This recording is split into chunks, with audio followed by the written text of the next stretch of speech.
बिस्मिल्लाहिर्रहमानिर्रहीम, अस्सलाम वालेकुम नाज़रीन। आप यूट्यूब चैनल देख रहे हैं। मैं इमरान खान हूँ। नेटो को भी अब ट्रंप ने धमकी लगा दी है। इसके दो मतलब हैं, याद रखिएगा।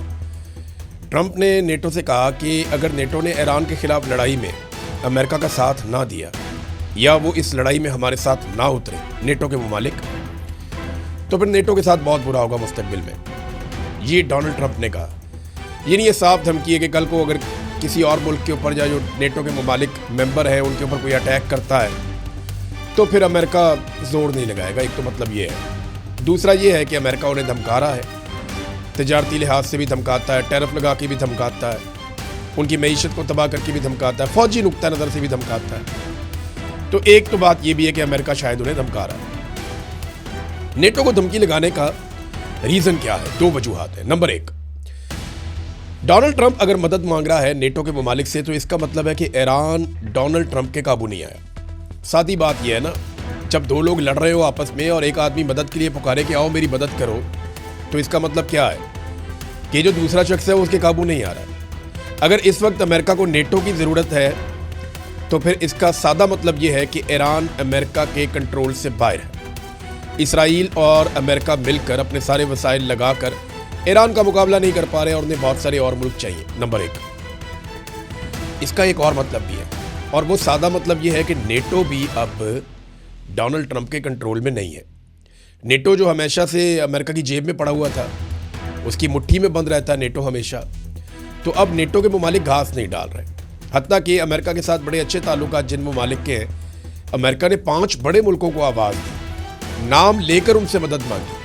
चाइना से, जापान से, साउथ कोरिया से, फिर उन्होंने बरतानिया से और फ्रांस से मदद मांगी। लेकिन इन तमाम मुल्कों में से किसी एक ने भी हामी नहीं भरी कि वो अमेरिका के साथ मदद करने के लिए आ रहे हैं। वजह क्या है? डोनाल्ड ट्रंप तो एक तरह से टके टोकरी हो गए और उन्होंने अमेरिकी सदर का ओहदा भी टके टोकरी कर दिया है।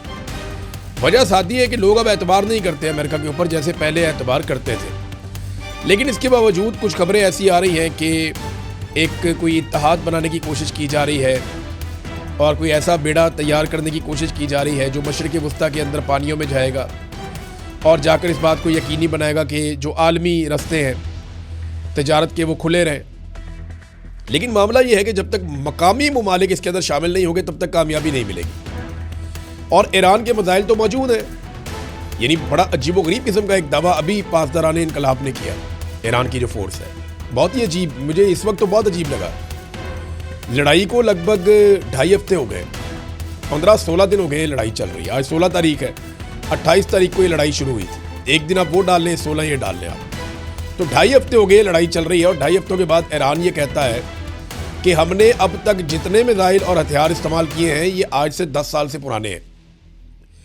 और ख़ास तौर पर जो हथियार हमने अभी डिज़ाइन किए पिछले साल जो 12 दिनों की जंग हुई थी, जून 2025 में 12 दिनों की जंग हुई थी ना ईरान की, तो उन्होंने कहा जी कि उस जंग के बाद जो हमने सीखा और जो हमने बनाया वो तो अभी हमने तक दिखाया ही नहीं किसी को। उससे तो हमने हमला ही नहीं किया किसी पे अभी तक। और ये बाकायदा ईरानी अफवाज और ईरानी वजारत खारजा बार बार ये बात कर रहे हैं। इसका सादा मतलब आप समझ जाए कि अभी उनके पास मजीद हथियार बाकी हैं जिन्हें वो चला सकते हैं। बहरहाल ये किस किस्म का एक इत्तेहाद बनाएंगे अमेरिकन, और ये क्या जंगबंदी के बाद काम आएगा, जंगबंदी से पहले आएगा? मुझे ऐसा लगता है कि ईरान के पास फेस सेविंग के लिए बहुत कुछ होगा एंड ऑफ द डे।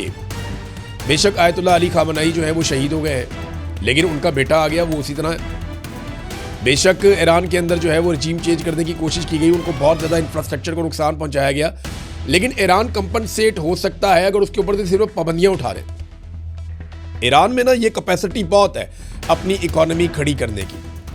अरब ममालिक की तरह उसके पास भी तेल है और उसके पास बड़ी ज़बरदस्त लेबर भी है और 9 करोड़ लोग भी हैं, आबादी भी ठीक ठाक है।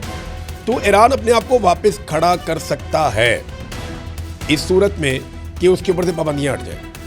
मुझे नहीं लगता कि ईरान को फेस सेविंग के बगैर इस लड़ाई को ख़त्म किया जा सकेगा और उसके पास अभी भी वो मवाद मौजूद है जिसको आप एटमी मवाद कहते हैं। ये ईरानी हुकूमत, ईरानी वज़रा खुद कहते हैं हमारे पास 450 किलो यूरेनियम मौजूद है जो 60% तक उसको हमने तैयार किया हुआ है। और जो बैनुल अक़वामी तखमीने वो ये कहते हैं कि 10 दिन अगर ईरान और काम करे तो वो एटमी धमाका कर सकता है, एटमी तजुर्बा कर सकता है। ये आलमी सतह पे मानी हुई एक हकीकत है। अब जब ईरानी हुकूमत से वज़ीर ख़ारजा से ये पूछा गया बैनुल अक़वामी मीडिया की जानिब से, जनाब वो यूरेनियम किधर है, तो उन्होंने कहा जी वो तो अमेरिका ने बम मारे, वो ज़मीन के नीचे दब गई है कहीं पे। कितना आसान कर दिया डोनाल्ड ट्रंप ने उनके लिए। ये B-52 बॉम्बर्स लेकर आए थे पिछली मरतबा जून में, डोनाल्ड ट्रंप ने बमबारी की और ये कहा कि जनाब हमने यूरेनियम का जो ज़ख़ीरा है जहाँ पे इनका है वो हमने सारे बंकर तबाह कर दिए और सारी सुरंगें बंद कर दी।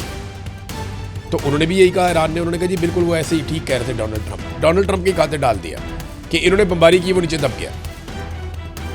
ये अब ईरान ने कह दिया। इससे पहले याद रखिएगा कि पुतिन ने एक ऑफ़र की थी डोनाल्ड ट्रंप को कि मैं ये जो एटमी मवाद मौजूद है ईरान के अंदर, ये मैं अपने मुल्क में ले जाता हूँ, यूरेनियम वहाँ ले जाता हूँ और चीज़ें कंट्रोल हो जाएंगी, लेकिन अमेरिका ने इसे मुस्तरद कर दिया था। अब नाज़रीन, अमेरिका की बात मानी नहीं जा रही और दूसरी जानिब ईरान अटैक पे अटैक कर रहा है। ईरान ने 50 से ज़्यादा हमले कर दिए हैं इसराइल के ऊपर, यानी 54-55 लहरें उनकी मिसाइलों की जा चुकी हैं। जबकि जो इसराइल के अंदर से एक रिपोर्ट आई है ना, वो बड़ी खौफनाक है।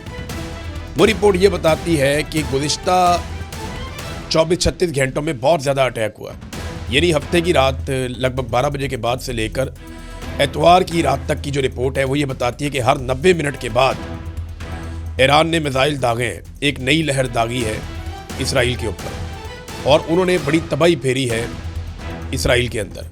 ख़ास तौर पे जो क्लस्टर बम है उन्होंने जगह जगह पे आग लगाई हुई है और बहुत सारे एरियाज़ को तबाह किया है। ये इसराइली चैनल 12 के मुताबिक गुज़िश्ता रात हफ्ते की रात से लेकर एतवार की रात तक हर 90 मिनट के बाद बमबारी हुई है, ये इसराइली चैनल कह रहा है। और वो ये कह रहे हैं कि लगातार ये बमबारी हो रही है, इस बमबारी को नहीं रोका जा रहा। जबकि दूसरी जानिब ईरान ने एक और धमकी भी दी है, बल्कि एक वार्निंग दी है और कुछ इलाके खाली करने के लिए कहा है। ईरान ने कुछ तस्वीर और सबूत पेश किए हैं कि ईरान के ऊपर जो अटैक हो रहे हैं वो खलीजी ममालिक में अमरीकी अड्डों से हो रहे हैं, लिहाजा इसलिए यहाँ पे अड्डों में जवाबी हमला करना ज़रूरी है। लेकिन साथ ही ईरान ने यह कहा कि फ़ौजी मकामात के अलावा जहाँ पे कोई अटैक हो रहे हैं या किसी तनसीब के ऊपर अटैक हुआ तो वो हमने नहीं किया, वो अमेरिका या इसराइल कर सकते हैं ताकि अरब ममालिक ईरान के साथ लड़ पड़ें। लेकिन अरब ममालिक ने कमाल सब्र का मुजाहरा किया है और उन्होंने इस लड़ाई से जितना हो सका वो उन्होंने गुरेज किया है। एक और बड़ी खबर यह है कि ईरान में लगभग 500 के करीब जासूस पकड़े गए हैं। बहुत सारे गद्दार पहले भी थे ईरान में, अभी भी बहुत सारे गद्दार हैं। प्रॉब्लम रहती है गरीब मुल्कों के अंदर, वहाँ पे गद्दार बड़े आराम से मिल जाते हैं। तो यहाँ पे ईरान में जो गद्दार मिले हैं वो 500 के करीब बताए गए हैं। और ये खबर दी है पुलिस चीफ ने। उन्होंने एतवार वाले दिन बताया कि अमेरिका और इसराइल की फ़िज़ाई बमबारी के दौरान दुश्मनों को मालूमात फराहम करने के इल्ज़ाम में 500 अफराद को गिरफ्तार किया गया है। इनमें लगभग आधे अफराद वो हैं जो सरकारी ओहदों के ऊपर बैठे हुए थे और गिरफ्तार किए गए बाद मुश्तबा अफराद पर मुबैना तौर पर हमलों के अहदाफ की निशानदही या हमलों के मकामात की फिल्मबंदी के फुटेज दुश्मनों तक पहुँचाने के इल्ज़ामात भी हैं। ईरान ने दुबई और दोहा के हवाले से कुछ वार्निंग जारी की है और कुछ इलाकों की निशानदही की है। इस निशानदही में ईरान ने कहा है कि जनाब यहाँ से जो मकामी लोग हैं वो निकल जाएं, क्योंकि उनकी इत्तला के मुताबिक यहाँ पे अमरीकी फ़ौजी छुपे हुए हैं और वो अमरीकी फ़ौजियों पे अटैक करना चाहते हैं। वहाँ खलबली मच गई है, लोग वहाँ पे आपको पता है उजलत के अंदर निकलेंगे। तब तक के लिए इतनी अपना ख्याल रखिएगा, अपने इस चैनल का भी। अल्लाह हाफ़िज़।